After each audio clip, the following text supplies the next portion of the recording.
Okay, cool, guys. So we'll get started here in just under 30 seconds.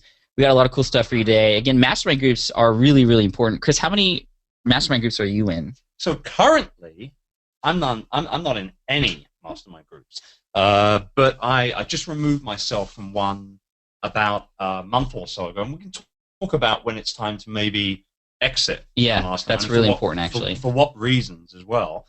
Yeah, no, basically, I think all in all, I think I've been a member of at least 4 or 5 in the last few years. Yeah. But currently, not in any. Currently not in any. You're overachieving right now. I'm in 3 different mastermind groups, and we'll get into why mastermind groups are important and how to find members for yourself and also the group dynamic and all those special things. I mean, it's really important for mastermind groups to be structured. I've been in groups before where they're not structured, and they've all completely failed. I mean, it's really important for that to happen. And again, feel free to interrupt me, Chris, if certain questions come up.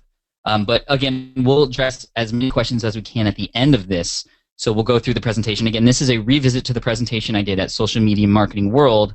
And again, just happy to do this for you guys. This is a very important topic that's very, very important to me in particular because I wouldn't be where I'm at today. You know, we always say that nobody's got a monopoly on good ideas, right? So this is one of the reasons why you should be surrounding yourself with like-minded individuals, particularly more so with business, because you know some of the best ideas I've had have come from other people, for my business personally. Yeah, same with me. Yeah, absolutely. I mean, we can really easily get lost in our own work and forget what it's like from the outside. And to get that brutally honest advice, I mean, it's so important. So why don't we get started here? And the first thing I want to find out from all of you is sort of which one of these are you? So are you currently in a mastermind group? And just put the number in the questions box for which one of these 3 things you are associated with. So 1, I am currently in a mastermind group, at least 1. 2, I am not in a mastermind group, but I am looking to get into one soon. And 3, I have no idea what a mastermind group is, which is okay. I mean, it is kind of a mystery when if you don't know what it is, you know, and everybody talks about it and it's this thing. Yeah. So where are we at with the numbers? We're pretty tied up right now. We got a few more 2s coming through. We got a handful of 3s coming through now, so we're obviously going to be helping That's good. Understand what this is all about. I'd say it's a pretty even split. So right now, 33%. That's good. And no matter where you're at, you're going to get a lot of value from this. So if you are in a mastermind group already, you can take this information back to your group with you and then kind of optimize your experience with that and share this with the rest of the group. If you are looking to get into one, great. And you'll find out how to get into one and also how to maximize that experience again. And if you don't know what it is, we're going to tell you what it's all about, a little bit about some history and all that stuff. So it'll be pretty cool. So here's what we're going to cover today. First, we're going to cover what is a mastermind group. And even if you are in a group already, it's really important to understand really the purpose behind it and also the true benefits of being in a mastermind group. We're also going to talk about the logistics and the structure of a mastermind group, like I said, was really important, how to find and start your own. And then we're going to go over 10 specific tips to achieve massive results. And I cannot stress enough just how important mastermind groups have been to my success. I mean, I would not be where I'm at today if it wasn't for the groups. And if you ask any successful entrepreneur and they are honest with you, some aren't honest, you will find out that all of them had some sort of alliance or a mastermind group or other people in their lives that have helped them get to where they're at today. And like I said, I'm in 3 different mastermind groups right now. And just to give you an idea of how important mastermind groups are to me, let me rank certain people in my life against each other. So just to give you an idea. So at the top, of course, it's my family, right? Family first always. I know, Chris, you're the same way. Yep. So family first, and then it's my mastermind groups. It might sound kind of weird, like family, mastermind groups, and then it's my best friends. So family, mastermind groups, best friends in terms of priority because they've just had such a big impact on my life. And then you, of course, under that, you get like your good friends and your high school friends and professional friends and coworkers, and then like that person you sort of know but you don't know their name, and when you see them you're like, hey guy, like you don't know their name. But anyway, that's the worst. I hate that. That happens to me all the time at conferences. Chris, it's so good to see you again. You're like, yay, good to see you, man. You totally forget the dude's name. You know what my trick for getting over that is to introduce that person to somebody else. Oh, that's great. And they end up introducing themselves to each other, and then you get the name. So fun tip for you guys there. Now, in order to make mastermind groups work for you, this is where you have to place them.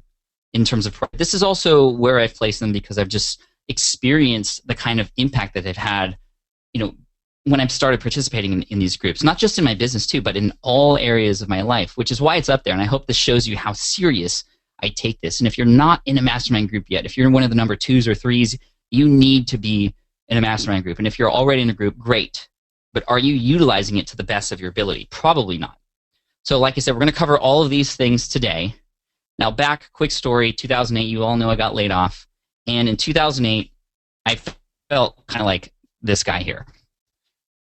That guy. A little uncomfortable. Yeah, kind of almost falling off the cliff because I had nothing else really going. You know, I had spent all this time going to school for architecture and that sort of thing. And there were 3 groups of people in my life that helped me stay from falling, that kept me from falling off this cliff. Because, you know, it's weird. We go through life, and all of a sudden, you can just easily slip and fall. And these 3 groups of people kept me from falling. First, it was my family. There's a cool picture of my wife, my daughter on top of my wife, and my son just being crazy like he always is up there.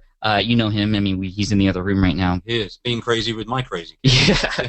So that's my family. And then my mom and my dad. And you've met my mom and my dad before, and they're really cool. They've allowed me to, when I got laid off, they allowed me to move back home with them, which was really cool. And they always kept supporting me and just believed in me, and that was really important. But then the 3rd group were these 2 guys, Jeremy Franson and Jason Van Orden from Internet Business Mastery.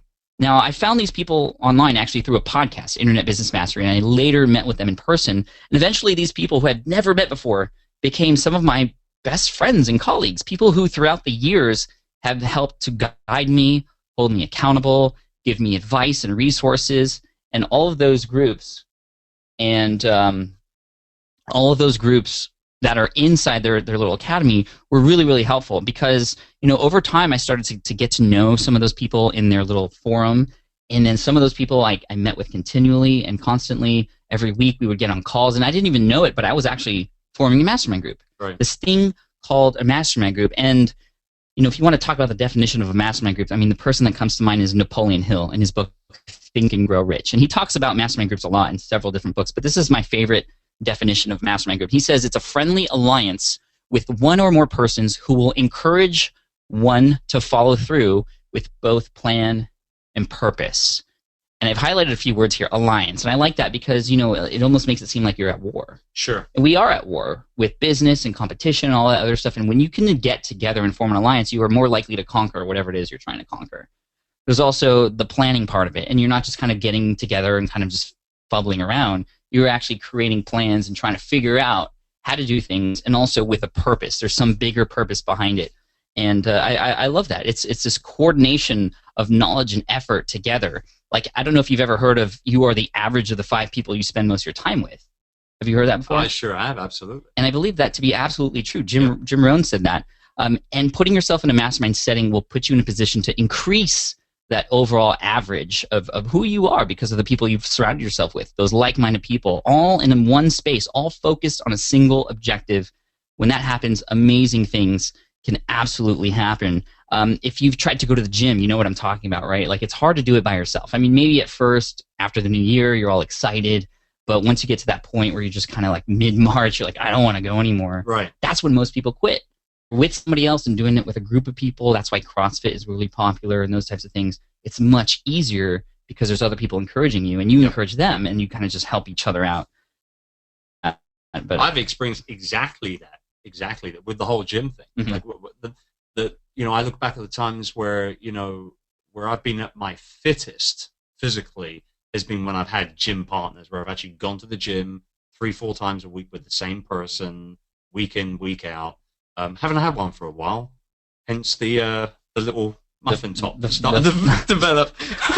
Yeah, we'll put a screenshot of that up later. No, I'm just kidding. We're not going to do that. No, we're definitely not going to do that. But it's interesting because some of the most powerful masterminds come from history that have made a massive change in this world. And this is really interesting. And I loved talking about this part. And this was something that a lot of people who watched this presentation at Social Media Marketing World talked about because it was really cool. So the first example is King Arthur's Knights of the Round Table, right? Where there is no head of the table. That's why it's a round, because there's no kind of person who's in charge of everybody else.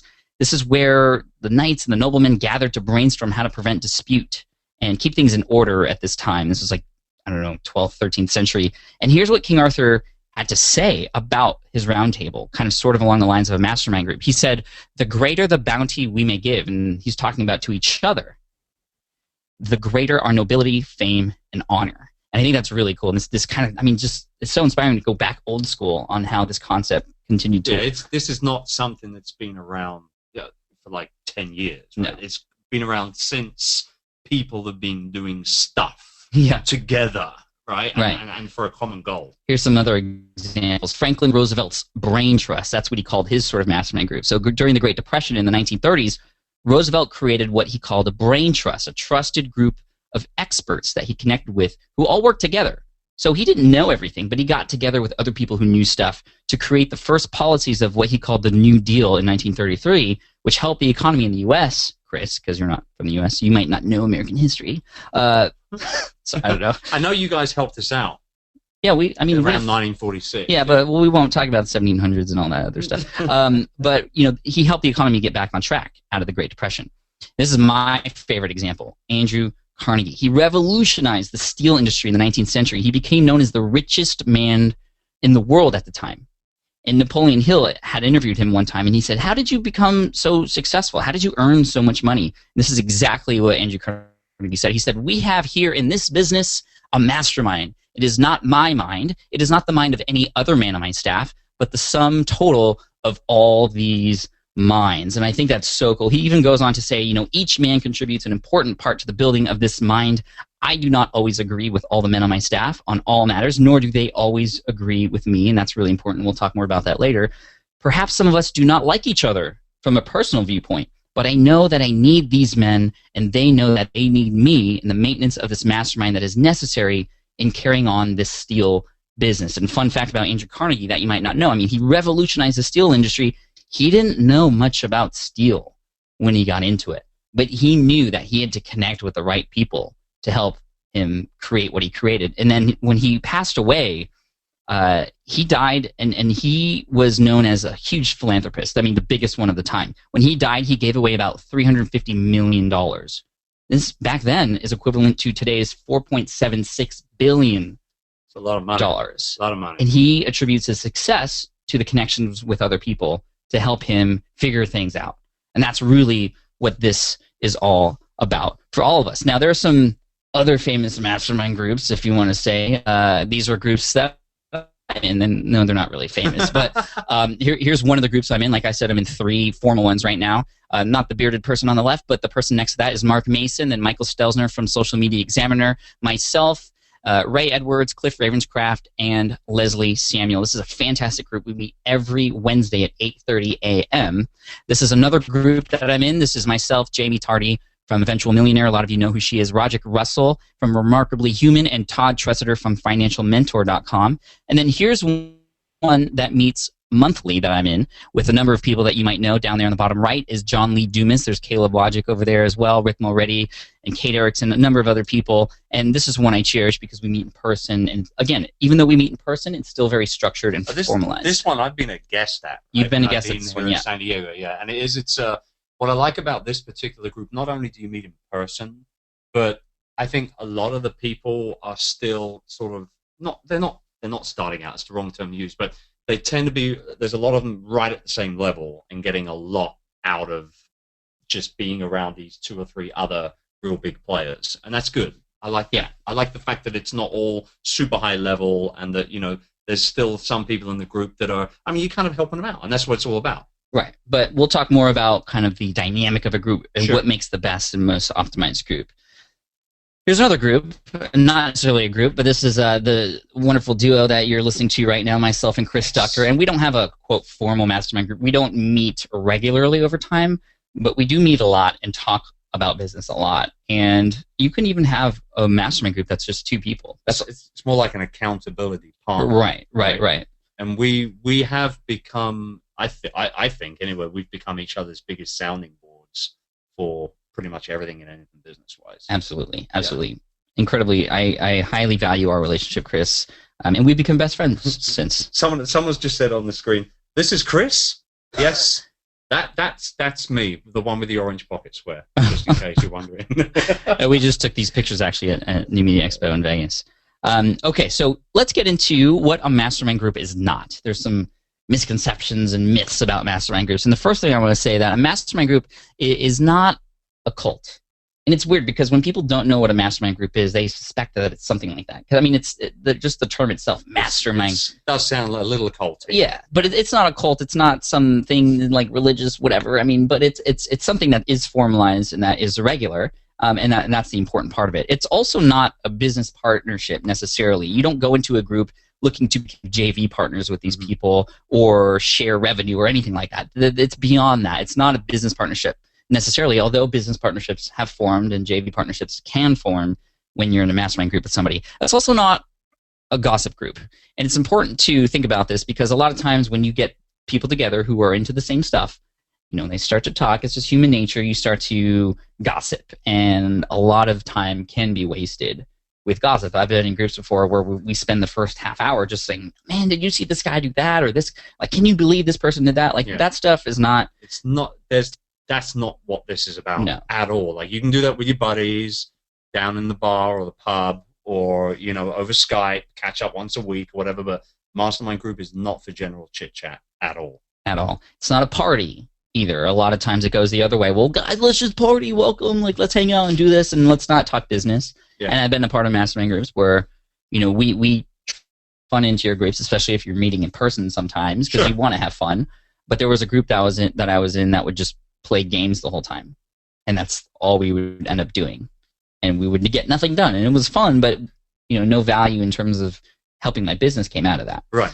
And then it's also not your mama. It's not your mama. It's not a. Wait, why is your mama? You put that in there. That's I did. It ain't your mama. It's not. No, you don't go to these people to cry about stuff and to kind of just whine. Yes, it's important to bring stuff that you're having issues with into the group, but you want to do it in a professional manner that helps you get something out of it, not just a sounding board to cry on. Right. Now, let's talk about what a mastermind group is. A group is a completely formal, structured, and focused group.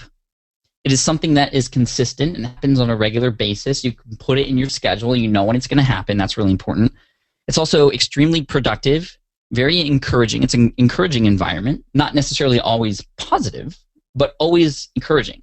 And the reason I say that is because you want brutally honest advice, and sometimes you're going to get advice that you might not want to hear, but it's advice you need to hear.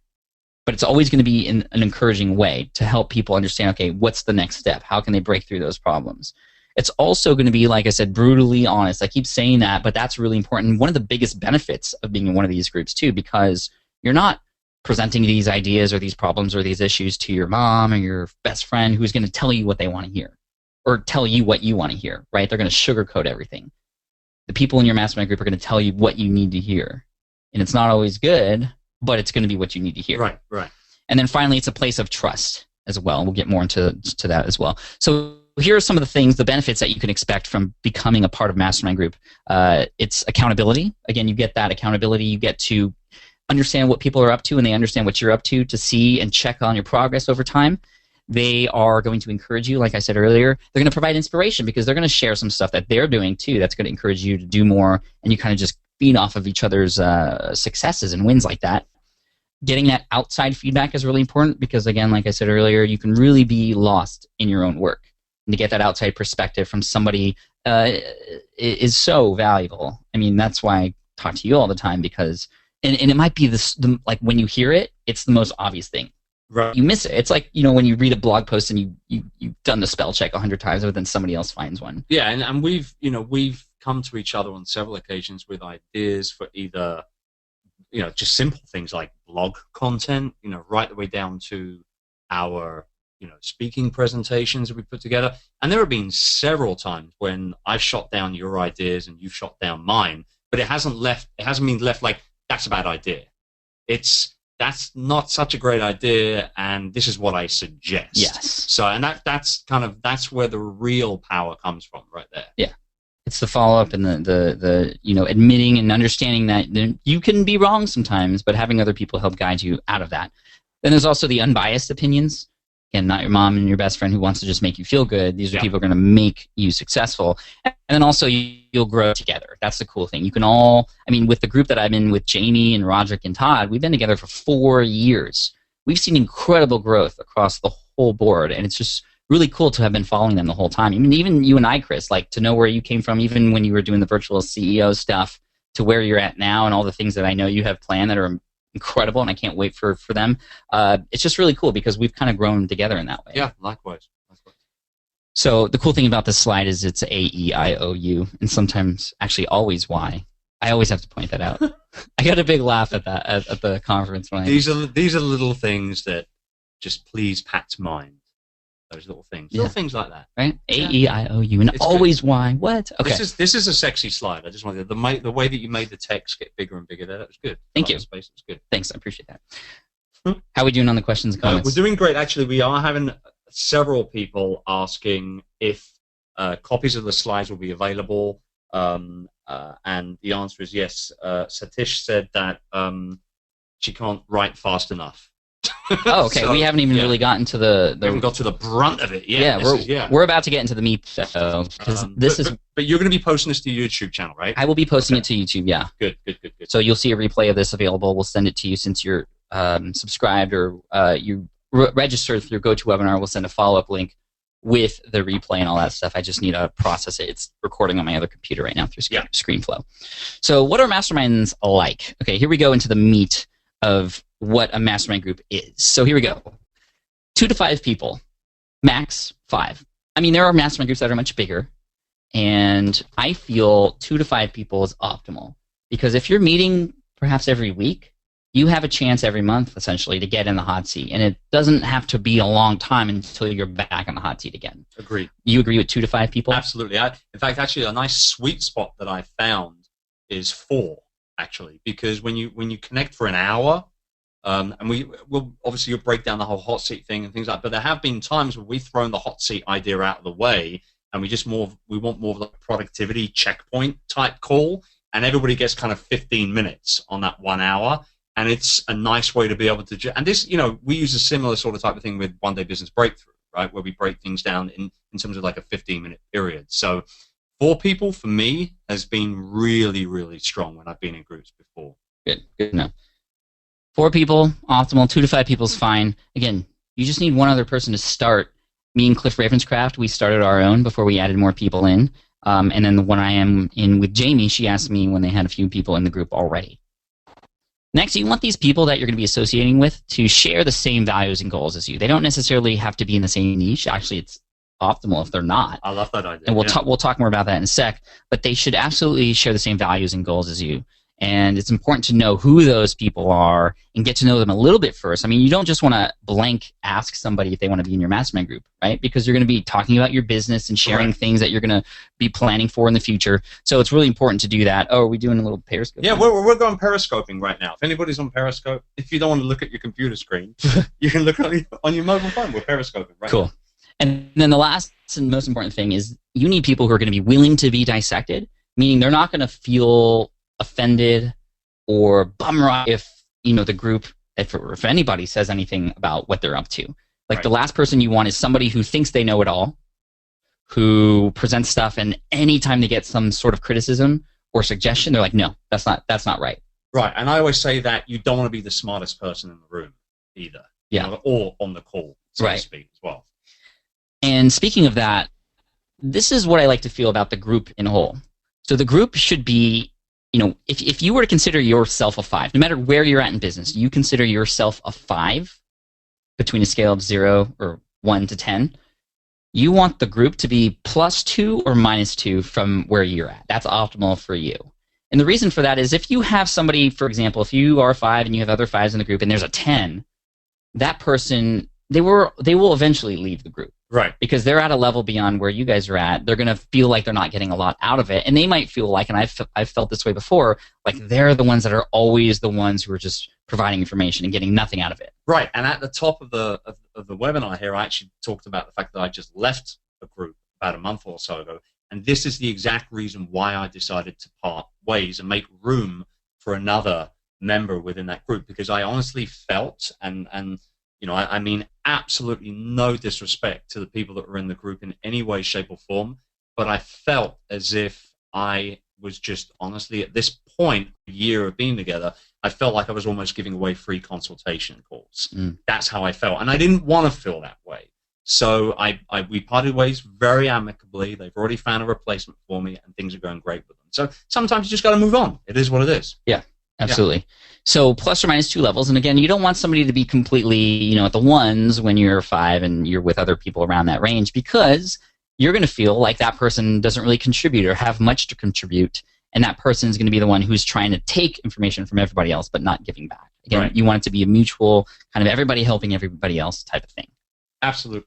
Someone's just asked real quick, who's hosting the Periscope stream? It's me, at Chris Ducker. Carry on. Nice. Okay, different niches. It's actually a good thing if you have people in different niches. A lot of people feel like they have to have people in their mastermind groups who are in the exact same market as them, doing the exact same thing. It's actually great if you have other people in other spaces, because you get outside perspectives from different markets. And I've learned so much. The best example is in that group I'm in with Jamie Tardy from Eventual Millionaire. Roderick Russell, I mean, he's not well known yet for his online presence with remarkablyhuman.com. That's something he's building right now. But he's well known as a hypnotist and a sword swallower. The dude swallows swords. Right. That is something to be well known for. Right. He's in Ripley's Believe It or Not and Guinness Book of World Records for that. Great guy. Now, you might be like, well, what benefit can the group members get from somebody who swallows swords? Now, besides the random entertainment that we have when we're ever together, it's the fact that he has all of this amazing stage presence. He has thousands of hours on stage, 10,000 hours probably, if you want to go back to Malcolm Gladwell. And he has a lot of experience booking things and getting involved with conferences stage as a result of being in a group with Roderick. Yeah, that's a great point, because he's got so much experience there, it's going to rub off on you. Whether you even going after it or not, it's going to rub off on you after a certain period of time. Yeah, absolutely. So try to get involved with other people, and it's okay if there's somebody in what may seem like a completely random niche to get into your group with you. Now, here's another big thing that stops a lot of people. They think that all of these mastermind groups have to be in person. Actually, most of mine are not, and most of mine in my history have not been in person. It opens up a lot more people for you if you can understand that you can meet with these people virtually. Yeah, I mean, I've had issues before, being obviously based in the Philippines. I've had problems before where, because of time zone differences, it's been a headache for not just me, but my other mastermind group members. And they're trying to accommodate and stuff. Yeah, it's tough. When you go really international like that, it's really, really tough. Yeah. But, if it's worth the extra hassle of working out time zone and logistics and things like that, then, to be connected with the right people, then it's worth putting in the extra, effort. But ideally, I found that, try and get on the same time zone is better for everybody. Right, or at least in the same part of the world. Yes. But again, it doesn't have to be in person. No, not at all. No. Because then you can just be wherever you're at. So the cool thing is there's a lot of different conferencing types of tools out there that you can use. For instance, Skype. You can get a number of different people who have usernames together on Skype, and that can be your meeting form. There's also GoToMeeting, which is nice because then you can show HD video from each of the webcams that you have, and then you kind of get a little bit more personal and personable with what you're saying and what you're doing. There's also Google Hangouts, which is free and completely obvious, I think, nowadays. And then Uber Conference is really good. There's also free conferencecall.com, but Uber Conference is great. It's one I just recently discovered because you don't need an access code for it. And the cool thing is... Oh, that's interesting. You can actually tweet out details to it? Yeah, I mean, like that? You don't want to tweet out because you don't want everybody... No, I mean, but I'm just saying, like, if you wanted to... If there was a time where you wanted to sort of have, like, a genuine kind of all-access sort of type call with your community as well, rather than just a mastermind. Right? I believe so, yeah. I mean, the cool thing is, instead of being like, okay, you have to dial this number and then use access code 469121224, like, you forget that number. Right. It's just really easy to do it, and they seem to be on it, actually. So those are the tools you can use. Now, here's the structure of a mastermind group for an hour-long call. Now, there might be times when you're together with a mastermind group much longer, and there might be times where you're in person, too, where you're meeting for a full day. But this is a general structure of an hour-long call, which is my most common sort of format for mastermind groups, and one I highly recommend. It works out really well. So the first 10 minutes is just going around, round-robin style, each person getting a chance to share a win. Something cool and amazing, something that they're proud of that happened, that they've accomplished over the last week. And the reason is because you want to start off on a very positive note, and it gets everybody else fired up. And also the fact that this is part of the structure of the mastermind group, you go into it making sure that you have a win to share. That's very, very. You don't want to be the person who's in one of those groups who just doesn't have a win. Right. Because then it shows everybody else that you aren't doing what you need to do. But also, if you don't have a win, the other group members will know, okay, well, let's get you a win this week. What do you need? It's a super positive way to begin the call, bottom line. Minutes, there's a single person who's what's called a hot seat. This person, and we'll get into more specifics on what this person's doing, what they're doing, what they're trying to get out of it. But the hot seat is a focus.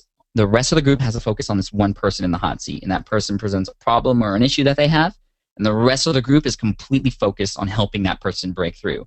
And when you get these brains together all in one space, virtually or in person, thinking about one specific problem, I mean, it just breakthroughs all over the place. Right.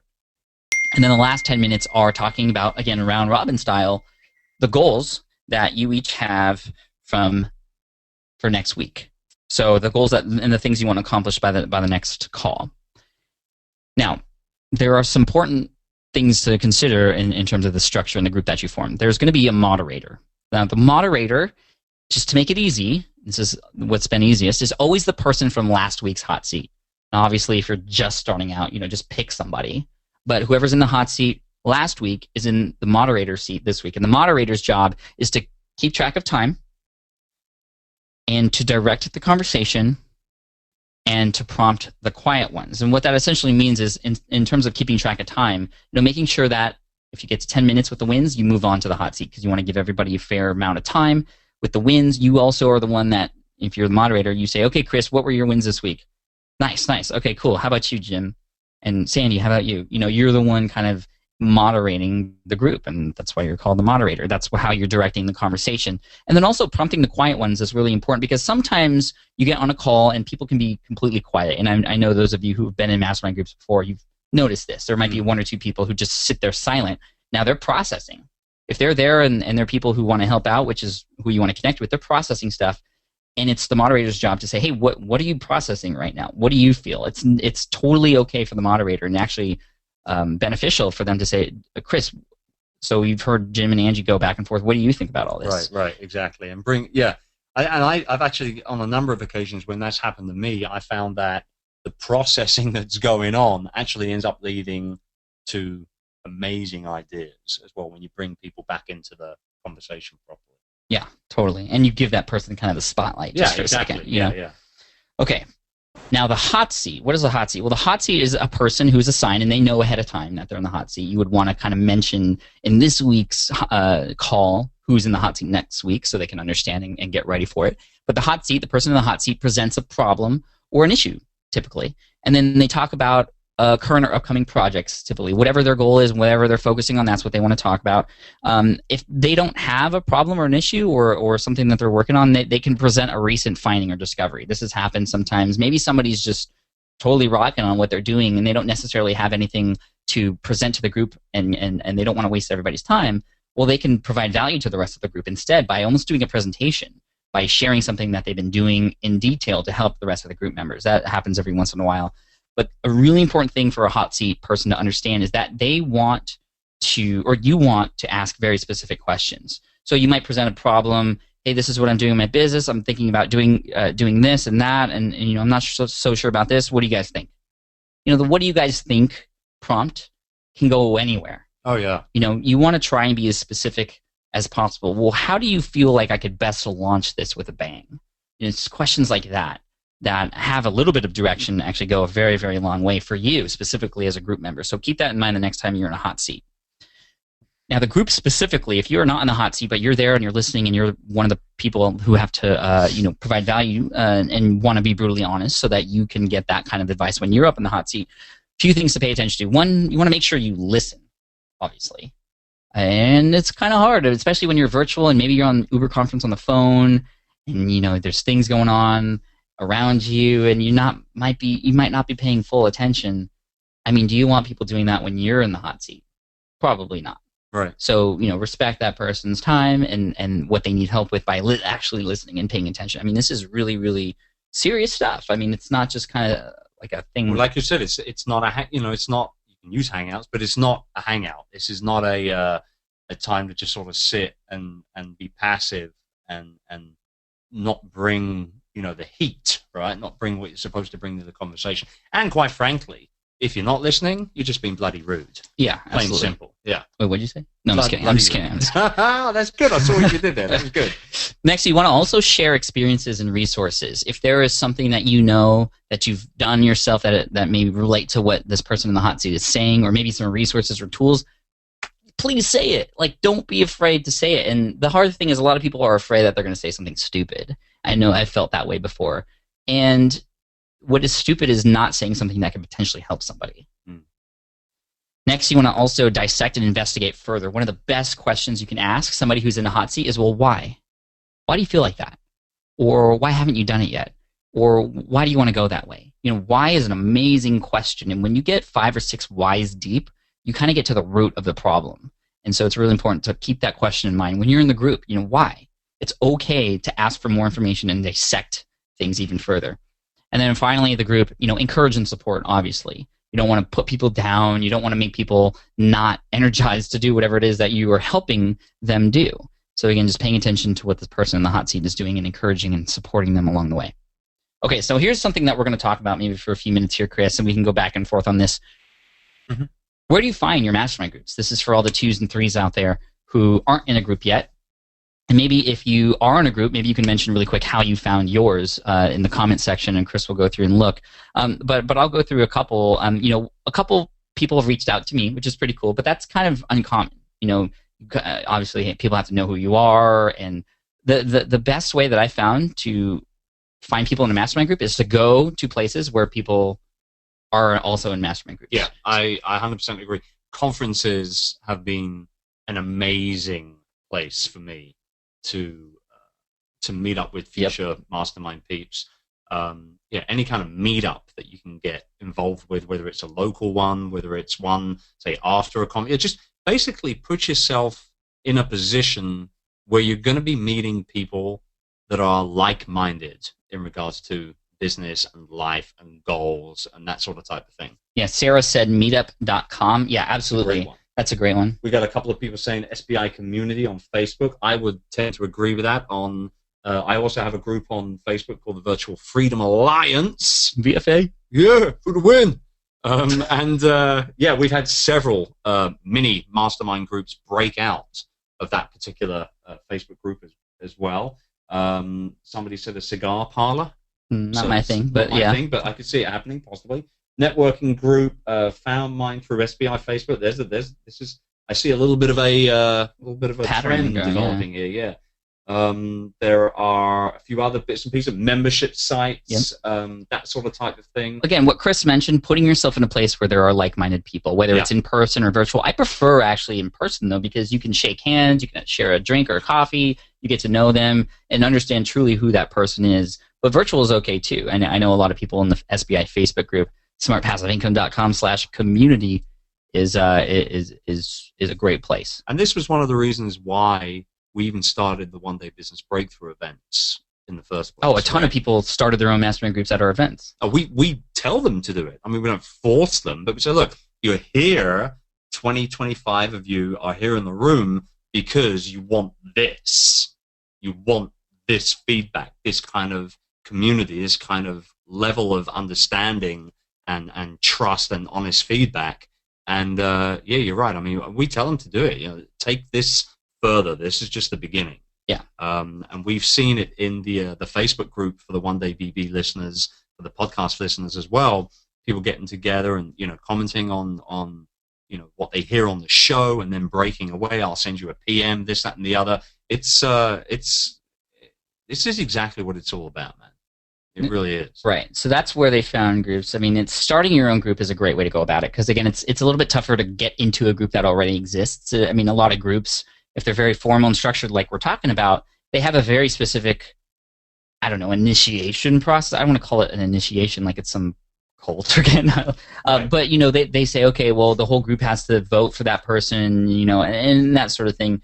So I find that if you're struggling to find a group, start your own. And you got to go find these people, and whether virtual or in person, connect with them.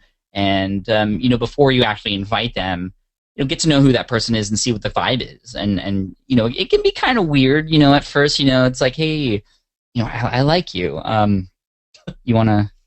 It's like you're asking them on a date or something, right? You know?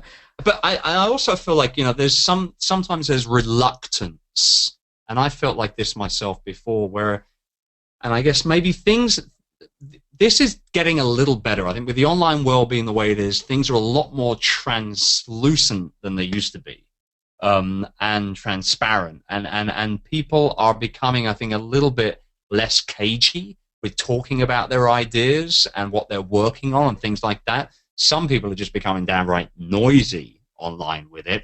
But I felt a little bit. I felt like, you know what?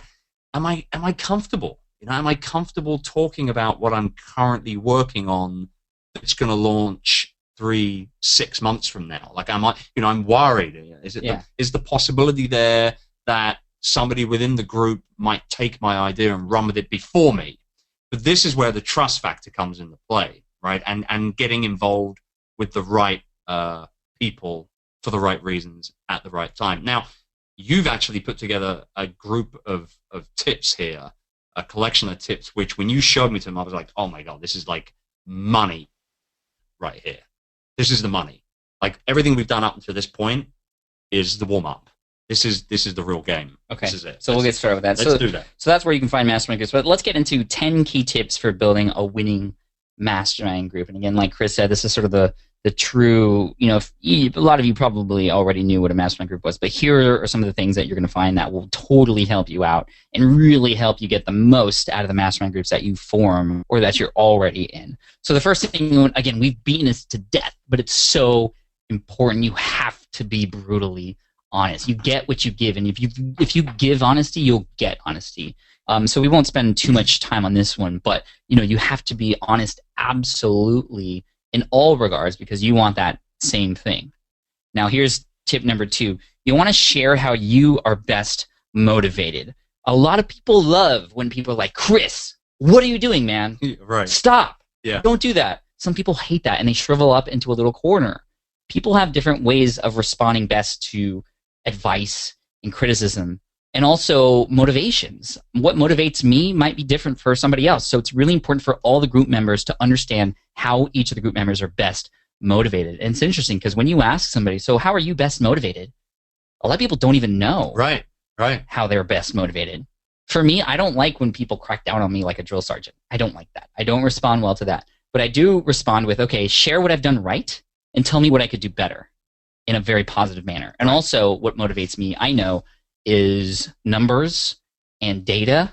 And that's why, you know, the income reports, I mean, that's my personality. I respond well to tracking and gamification. And so any sort of thing that I have that involves, okay, here's where I'm at now, here's my number for right now versus where I'm at and I'm going to be, that's completely motivating. I create games out of things. And that's what motivates me. What about you, Chris? For me, it's the next one on your list, actually, in terms of goals.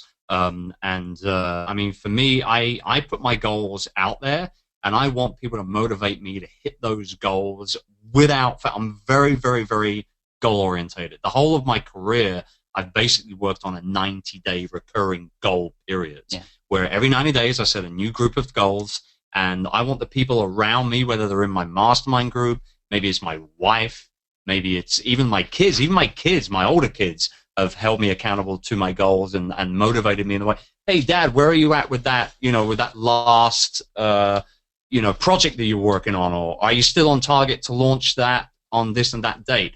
That's what motivates me. I like the high five thing. I don't mind the drill sergeant. That's such a great term. I don't mind getting my butt kicked every now and then. I think every now and then we need a good butt kicking. But I think depending on you know, the different personalities in the mastermind groups, you've got to understand if you're going to downright upset somebody, and that's not going to be motivating. That's going to be demotivating. Absolutely. And you do not want to be at that point. No. And those people specifically, if you demotivate them in that way, they're going to be afraid to share things with you, and they're not going to get anything out of it. Yes. And they're not going to give anything either. Right. So again, understanding how each and every individual, especially yourself, are best motivated. Maybe is it rewards? Do you like being rewarded for the good work that you do, or do you respond well to, you know, negative rewards? I think is what it's called. When if you don't do something, you get something taken away from you. Right. Everybody's different. There's no wrong. It's just what are you? That's what's right. Yeah. Okay. Next You alluded to this, goals. Dedicated goals meetings 2 times per year. Now, what this means is every mastermind group should at least twice a year, in particular, maybe before the start of the new year and then before the start of Q3, you go and create sort of a tear sheet, something that describes specifically your goals that you want to reach. And that way you share those goals with everybody else. You write them down. You know what they are. And then everything that you do and everything that you talk about in your hot seats are related to those goals. And it's really easy to see for the rest of the group members to know when you're not working toward your goals. So it could be really easy, for example, if you have this amazing project in mind and you're putting a lot of time and effort into it, and then you get comments from other group members like, hey, this isn't how is this helping with you reach these goals that you want to reach? And you're like, oh, well, I mean, it's just exciting and no, like this isn't helping you with your goals. Right. And that can get you back on track. Yeah. But that can only happen if you each share what those destinations are. It's like putting the address in the navigation so you know which direction to go and other people know which direction you're headed. Yeah, because sometimes we can go off target, right? I mean, I use the shiny object syndrome terminology with entrepreneurs. We do have a lot of ideas. We have a lot of great ideas. But if we're not focusing on those goals, obviously our achievements for the year or for that period of time are going to be lower. If you're going to keep working on different things when you shouldn't be working on them, those goals are going to be affected. And we don't want that to happen. It's the whole point of putting the goals in place in the first place is so that we can actually attain them. Yeah, absolutely. And so everybody else can know what those are too. Absolutely, yeah. Okay, number 4. Plan ahead when you are on the hot seat. I can't tell you how many times, and I just know because I've done this myself, you go up, it's ready to get onto your call, and you're like, oh crap, I'm in the hot seat today.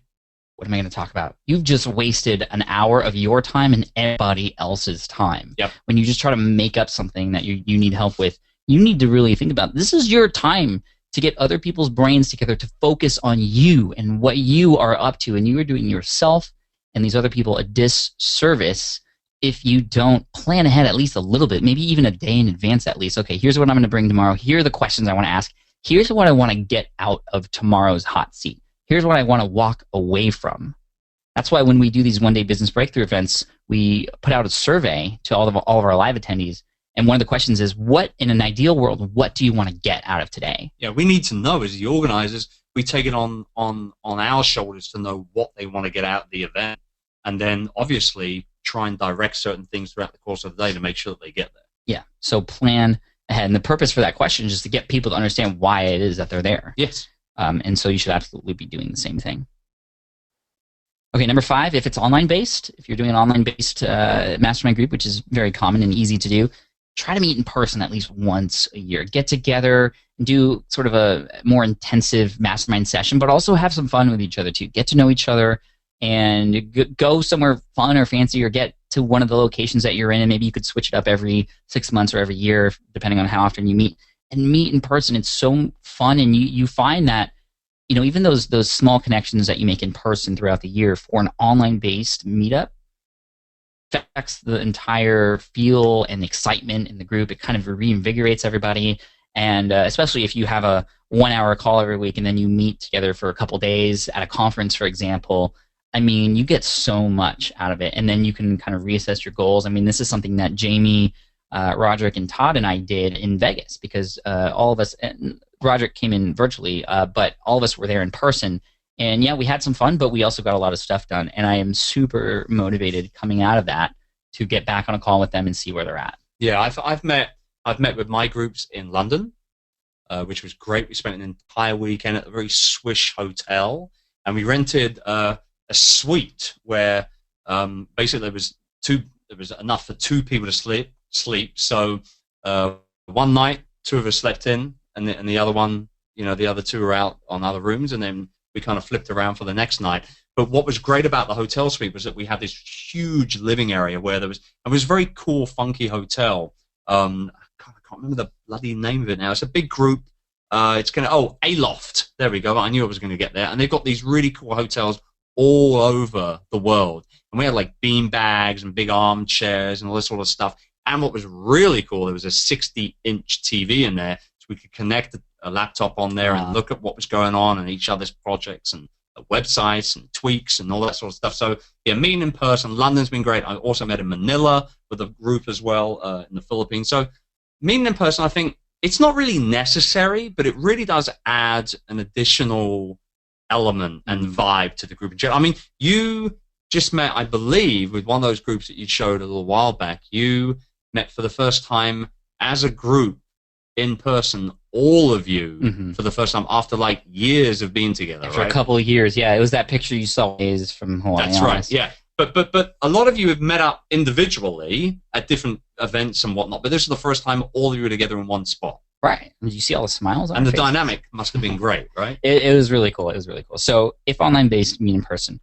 Okay, next, number 6, start a private hub. Someplace online where you can continually talk to each other if you need to throughout the week. Don't just make the call be the only time you guys can connect with each other. Start a private hub, and the easiest way to do this is to quickly start a Facebook group. So a Facebook group where you can just quickly share a resource. I mean, that happens all the time. I mean, I can't tell you how many resources I've gotten from Cliff Ravenscraft. Whenever he finds something cool, and he's sort of at the front end of the tech world and all these new startups. And he doesn't just find something cool, he then researches that thing and breaks it down. He's great like that. Yeah, and he posts it, hey guys, check out this tool, it does this, and we're all blown away. Right. And it's completely helpful, and he shares that midweek. He doesn't wait till the meetings. And also if there are specific questions that we have midweek, maybe just quick, we need a quick answer from everybody, or hey, what do you guys think of this design? Cool, love it. No, hate it. Don't do that. That helps out really a lot, and you don't have to wait the whole week. And also becomes a sort of repository for all the files that you have. That maybe that's where you can put your goal sheets there, so you can all come back to it every once in a while. I mean, those things go a long way. And again, creating that private hub works out really well. Facebook group is the easiest way to go. I also have one that's set up on Basecamp through Cliff's account, which is pretty cool, and you can more easily share files and keep track of things in the history of the group that way. But I mean, Facebook group, completely free. That's the way I would go. Yeah. Okay, number 7, follow up and know it's okay to disagree. If somebody is doing something and maybe they haven't touched on it in a while, go ahead and just ask them how things have been going and check up on them, because you want those people to check up on you too. Again, accountability is a major part of this. But also the second half of this is just make sure that that disagreement is okay. You never always have to say yes. It's not about saying yes, dear, the whole time. It's about understanding what's important and knowing that sometimes there's going to be disagreements. Even like Andrew Carnegie said, they might not even agree all the time on things, but they know that they're very important conversations to have to figure things out one way or another. Right, and we've had people actually comment on this with you and I, with the One Day BB podcast, where we quite regularly don't agree on certain ideas and points that the other brings up. But I think it adds a dynamic to those sessions that, and we always say, nobody has a monopoly on good ideas. So you've got two heads are always going to be better than one. They don't always have to agree with each other, but the concept is always going to be better than one. Right. I mean, those conversations and those disagreements are sort of like chiseling away until you finally find that solution, right? So you're not always going to come to an agreement right away, and that's okay. You want to have those discussions. They're important because those disagreements might be other disagreements that your audience might actually expect too, or that they might come to you with as well. But I will say, if you have to disagree, and we've got a couple of questions coming through from people in regards to what happens if people get upset with you when you disagree, do they get mad with you? Yeah. Things like that. I have to say that, disagreeing, yes, is okay, but being rude, particularly when other people are around, or being very, very abrupt with people. People can be very passionate about their thoughts too. Right, yes, and that's it. Don't confuse the passion with expecting to get away with being, a jerk. An idiot. Right, yeah. Exactly. And yes, to answer 2 or 3 questions recently that have come through, indeed, it is being recorded, this webinar, and Pat's going to be sticking up on his YouTube channel because he's just cool like that. I mean, that's the right thing to do. It just is. We got to record it. Put it up on YouTube, otherwise we're going to get in trouble. All right. That's it. Here's number 8. Make it a priority. Now, I had talked about earlier how mastermind groups rank amongst other people in my life, right under my family. Yep. But also make sure you put it into your calendar. Again, make it a part of your life. I mean, you'll see once you do that and you connect with the right people. And, there's other tips we can add on. I mean, you weren't there for the Social Media Marketing World presentation, but you have a lot to say about mastermind groups too. We could talk about, that kind of, how you left that other group and kind of what happened. We'll talk more about those things. Yeah. But making it a priority and putting it in your calendar, make it a part of your schedule. Clear things out for it. Never get to the point where you're like, oh, I have a mastermind. You want it to be like, yes, I have a mastermind group meeting today. I love when it's Monday and Wednesday because I know I have mastermind group meetings, and I can't wait to share my wins. And I can't wait to hear everybody else's wins, and I can't wait to help somebody out or get help from everybody else. Yeah, I have a saying that I use all the time: is if it doesn't get scheduled, it doesn't get done. And so everything that I do from a productivity perspective is put on to my schedule, my calendar, and obviously your mastermind group should be part of that. Yeah, without a shadow of a doubt. Totally, make it a priority. Okay, number 9, create rules for the group. And this is something you'll want to discuss with the other group members that you form with, or if you're in a group already, you want to talk about, talk about it with them. Create different rules. And there are different kinds of rules that you can set. For example, in one of the groups I'm in, if you miss 2 meetings in a row, you're out of the group. I mean, that's how serious that group is. Yeah. There's other rules that you can set, like, making it okay to skip 1 meeting every quarter. And things like that. I mean, again, you want to discuss with your group and try to come to an agreement. And there might be some various rules for the group that you can add on beyond what we've already talked about in one of the groups that I'm in, and this isn't required. But in your hot seat at the end, you're also required to share a resource.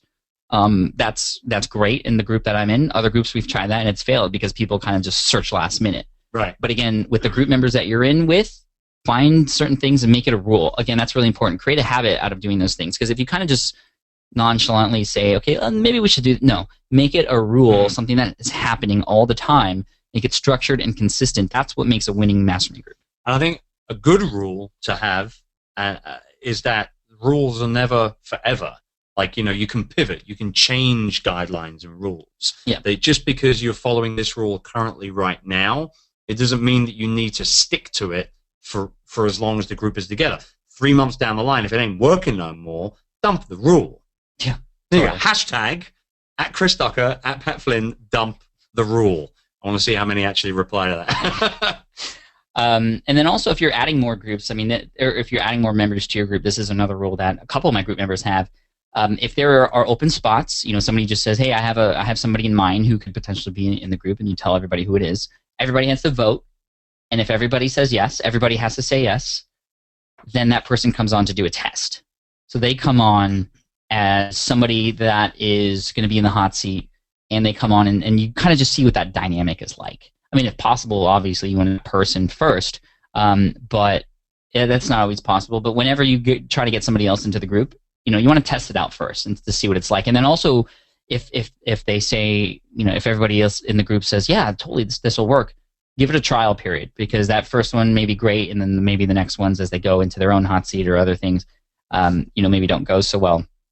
Okay, I gotta enjoy this real quick. Emily Peterson, hashtag dump the rule, @ChrisDucker, @PatFlynn. Emily, you were the first to come in with that, and Joshua Courier has just come in as well. Emily, if you do not already have access to our one-day BB live stream, which is taking place in a couple of days from now, if you don't have access, you just got access for free. Well done for taking fast action. Pat did not know I was going to give that ticket away. Is that bad? No, that's cool.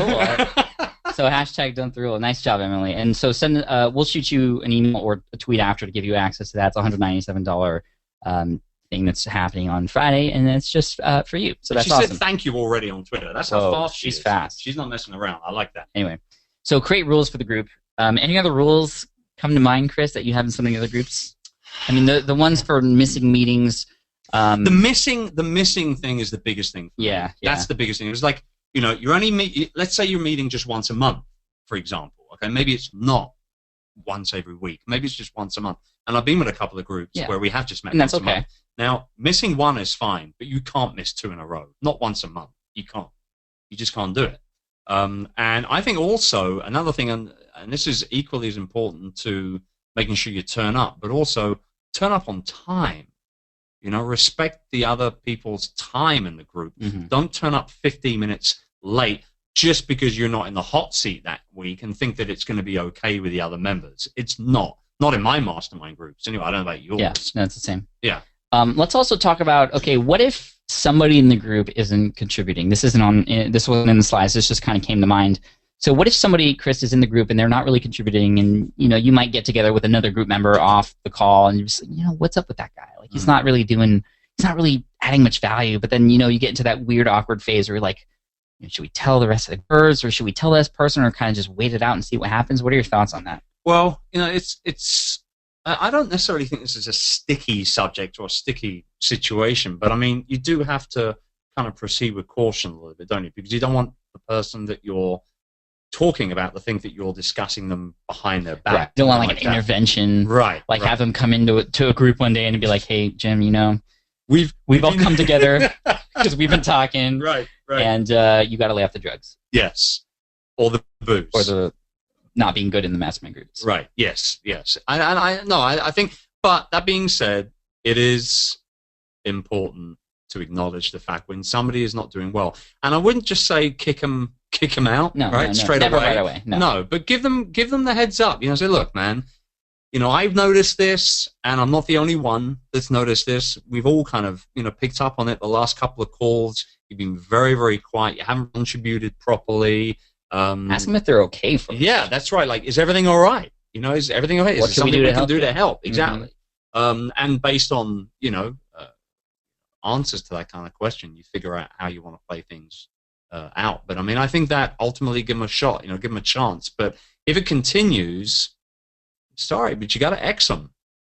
You have to. You got to get rid of them, because with every call that goes by and they're not contributing, that is, that's time that could be spent with someone else in the group that could give you that one idea or that one piece of feedback that could lead to an extra $100,000 in your bank by the end of the year.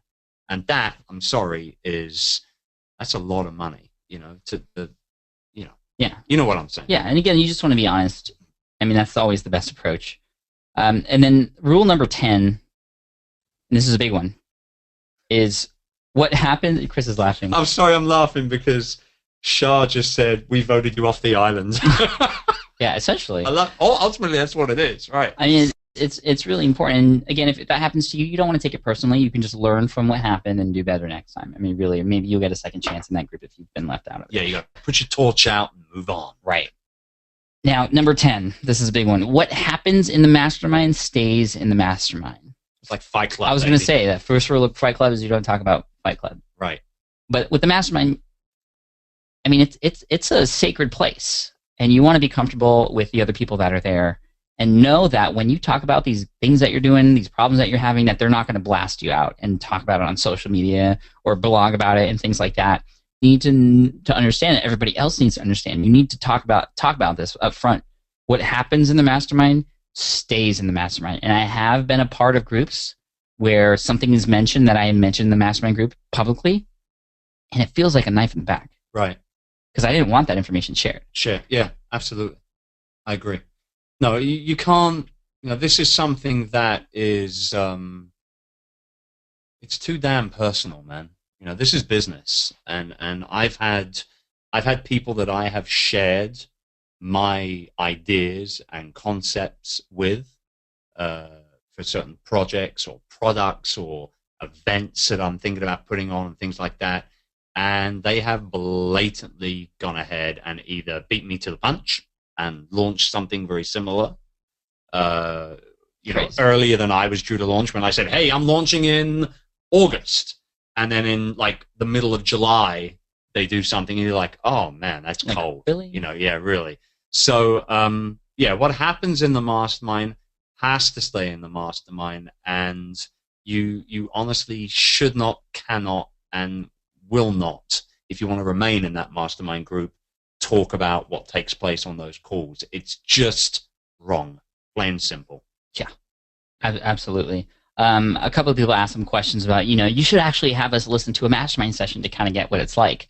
And actually, episode 155, I believe, of the Smart Passive Income podcast is actually a recording of one of my mastermind sessions, the one with Jamie and Todd in it, and Roderick. And we actually bring a guest on, and we just play that recording of that hour-long call. And a lot of people got a lot of value out of that. You can see what the dynamic is like, see how everybody contributes. And actually, at the end, I bring that guest back on talk about how he's taken action based off of what we talked about, and he's just killing it now. Yeah, great episode. Someone that actually, I just want to bring this up. Sharon just mentioned here that you know, you can avoid people sort of moving on and copying your ideas and things like that potentially by literally just, you know, having members that are all in different niches, right? That kind of gets around everything. It sure does. I mean, and that actually also is also good because, I mean, you can actually take the ideas, the good ideas, you can take them and move forward with them because you're in completely different niches, you know? Well, I mean, you should always be moving forward with the ideas that you're given. Right. But blatantly copying somebody else is obviously not something